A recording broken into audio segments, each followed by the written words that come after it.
So day 1132 of the Mike Duffy trial, or so it feels. We have Chris Woodcock in the stand. At the time of the Duffy expense scandal, he was the Director of Issues Management. Mr. Duffy's lawyer, Don Bain, has just started really his cross-examination. He's going to be trying to make everything Chris Woodcock did look very sinister, and he may be somewhat successful. I leave it to others to make sense of all of that. What amused me no end today was how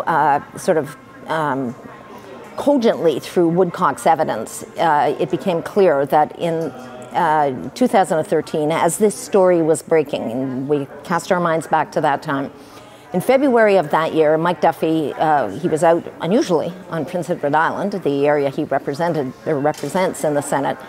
So he was out there and he had a little press conference, heavily staged, managed by both him and his lawyer and the PMO. And he says, you know, I may have made a mistake in designating my primary residence, and thus I'm going to repay these expenses. That was February. In March, as we now know, Nigel Wright, then the Prime Minister's Chief of Staff, sends a bank draft for $90,000 approximately, so that Mike Duffy can repay his expenses. And sure enough, Mike Duffy gets the funds, writes a personal check to the Receiver General and the taxpayers of Canada for a short time. Don't know any different except that Mike Duffy has repaid. And that was in March of 2013. Yet in April of 2013, the very next month, he's cornered by a global television reporter on an elevator somewhere. And the reporter just says, you know, Mr. Duffy, have you repaid your expenses, as you said you would a month ago? And Mr. Duffy is very huffy and won't say, and ultimately, a day or so later, he denies having repaid the expenses.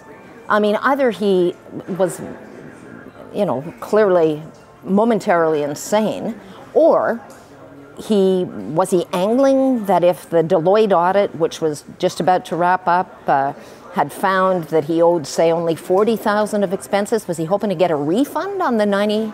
I'm quite sure Nigel Wright wouldn't have seen that money ever again. In any case, that was the amusing thing, and the fact that throughout all this, as Mike Duffy is appearing at various places and in various scrums, he's always prefacing his remarks to the Canadian people by saying, I'm a man of my word, even as he clearly gave 4 different stories in the space of a few months.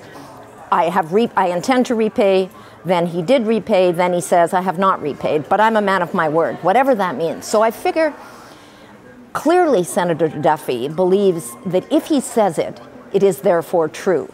He's a man of his word, he says repeatedly, therefore he is a man of his word.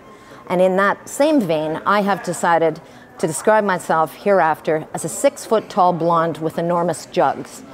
It's not true, I'm short with small jugs, but by God, if I say it, it is a fact. And that's what I learned at the Duffy trial today.